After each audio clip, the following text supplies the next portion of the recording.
Hey, good evening, everyone. It's John with Empire Weather. Hope you guys are doing well and having a great week so far. A lot going on today in the agriculture world and expected over the next couple of weeks. This pattern is going to fluctuate quite a bit, and we're going to break it down and the details as to why we're so confident in how this is going to go, including some of the risks that we see as we head into the core of the planting and as we move into mid and late April and then early May as well. So here's where we stand today. This is our big impactful storm system for this evening heading off to the east. You can see that track there and the sort of continuation of this shower and storm activity in this area.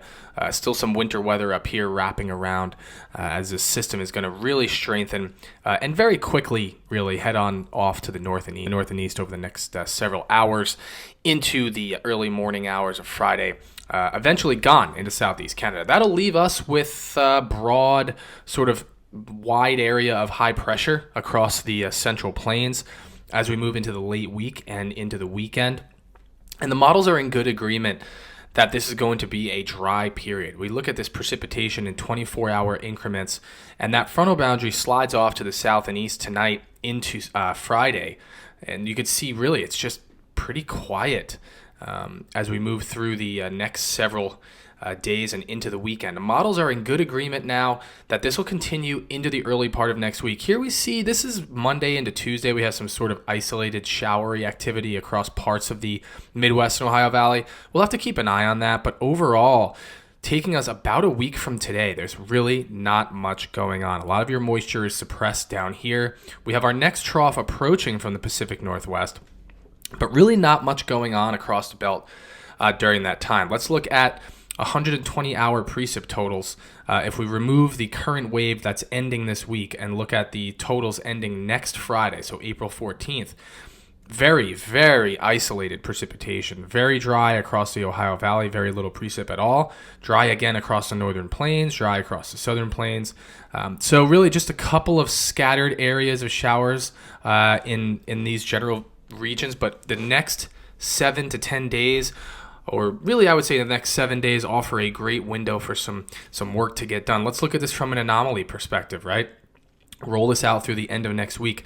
This is a huge area of below normal precipitation across the ag regions through next Friday, April 14th or so. Now, temperature-wise, it's going to start off cooler. We know that. Behind that storm system this week into the weekend, our frontal boundary moves this way and our cold comes surging down. This is likely to be temporary. So it lasts through the week, but by the weekend, our cold air source is being cut off, and all our cold is surging up this way into eastern Canada. That means that warm air is going to start to take off and modify by this weekend and early next week. In fact, if we look at actual temperatures, we can see that transition happen. So here we are tonight into Thursday. We see this cooler air mass still in place. We start to warm up across the Central Plains Thursday. Friday is when we start to see more widespread improvements. The core of the ag belt here, the plains eastward into parts of the Midwest and the Ohio Valley are up into the 50s and 60s.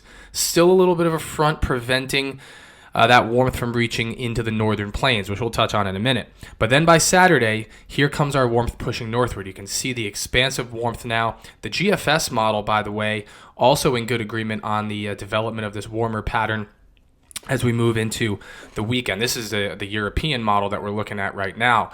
But if we flip over, we can look at the GFS as well and see that it's a very similar idea during that time frame. This is Saturday, and then Sunday we see that warmth again now. So now we're back into the 60s and the 70s. Now, rolling this forward a little further, this is early next week. So we clearly have a widespread area where we are expecting warmth to be in control during this time frame. I'm trying really hard to get over to the GFS here. It's not really cooperating with me.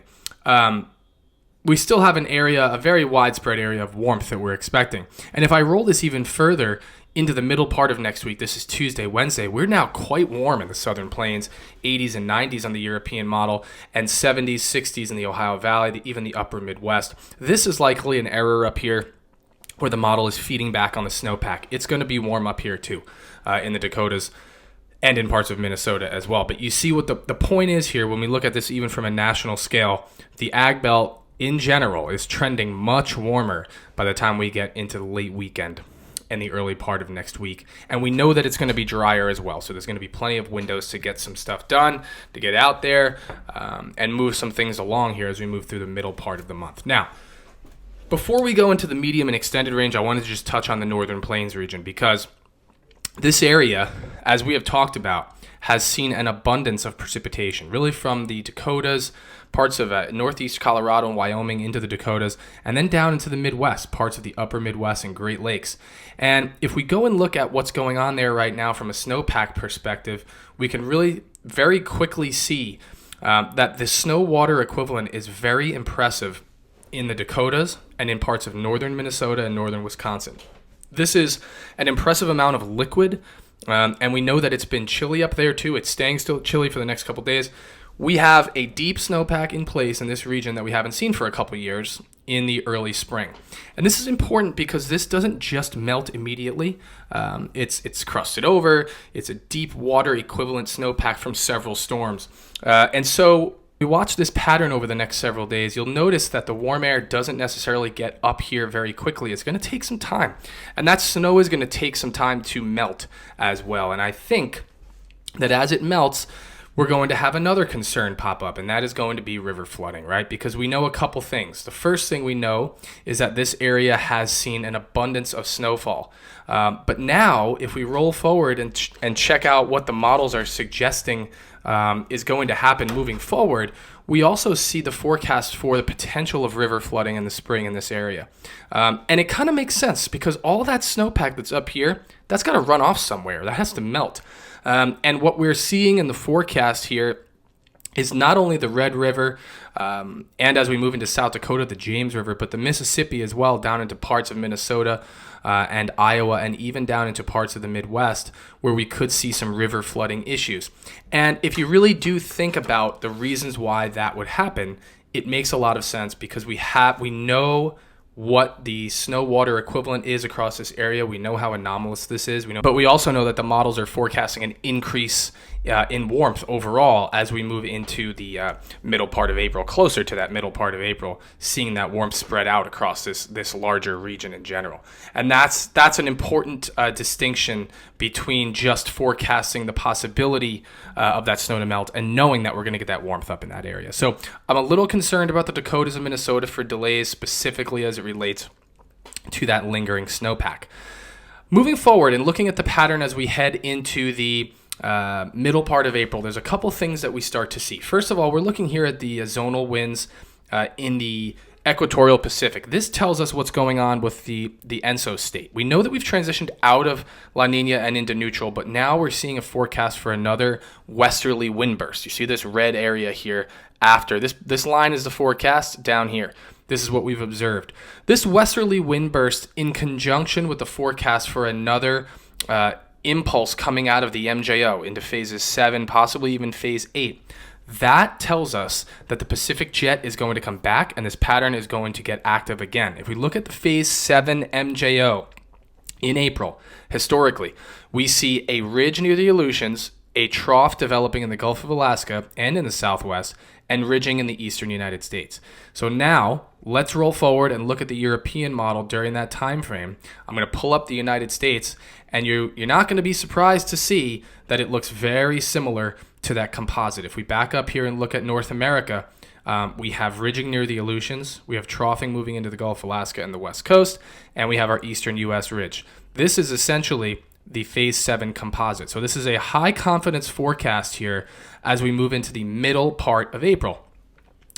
What that means across the central United States, right in this general vicinity, what that means essentially is that more momentum is going to come out of the Pacific into the west and is going to eject this way along this gradient. You see the yellow and red in this region and the blues and purples here. This line, these gradients between, that's where the storms track. So they eject out of the base of this trough up here into the plains, and the pattern very quickly will turn active again by mid-April. Zooming in and looking at the European model and checking out how it shows this sort of developing, here's your very dry pattern lasting until about mid-April. We're talking probably the 13th of the month. It's very dry during that time. But let's roll this forward, and all of a sudden, by the time we get past the 15th, we have a big precipitation signal again across the central plains. So our window to get some stuff done here early is for the next 7 to 10 days or so, because after mid-April and likely continuing beyond that, the models are suggesting precipitation is going to return, and we know that we can be confident in that forecast based on what we know with the MJO and based on what we know the way this pattern is going to evolve with a trough in the west and ridging developing in the east. In addition to that active weather, we're also looking at warmth. So here's our temperature forecast as we move through the extended range on the European ensemble. We have warmth developing initially into the central U.S., and then moving off to the eastern U.S. But again, this pattern stays relatively warm across the belt, and your precipitation comes along that gradient. And the models, again, in very good agreement that as we get into the end of April, especially from mid-April, about the 15th we'll use as an arbitrary date into the end of April, I think we're very likely going to see the redevelopment of that troughing in the west and an active pattern across the central U.S. So again, to rehash, we have a couple of areas concerned. The northern plains with that snowpack and melting and then additional precip mid-month. I'm worried about the possibility of delays here into the early part of May. We also have our river flooding concerns, which we touched on earlier. As that melting occurs and we get additional precip, I want to watch that closely. And then, of course, our southern and southwestern plains regions, which have been so dry over the last 60 to 90 days. Very, very dry. The hope is that this pattern that develops into mid-April can get some precipitation back into this area. So far, so good. I know a lot of our folks down there have said, I'll believe it when I see it, and I totally agree with that. So we'll have to see how this plays out, but definitely a decent setup to get some moisture. So again, your highlights here as we move into April, we have a drier period coming up, trending warmer into mid-month, and then we have this return to this active pattern supported by the MJO and our research, with troughing coming back into the western U.S. and leading to the return of an active pattern into the end of April. We'll break it all down for you more and more as we go through the next couple of days. If you guys have any questions, please don't hesitate to give us a shout, and make sure you're signed up for our live blog, which runs all day and provides weather updates right to your cell phone as we see fit, any urgent information or model changes with the incoming weather as we move into April. Thanks so much, guys. Have a great night. We'll talk to you again in the morning. Take care.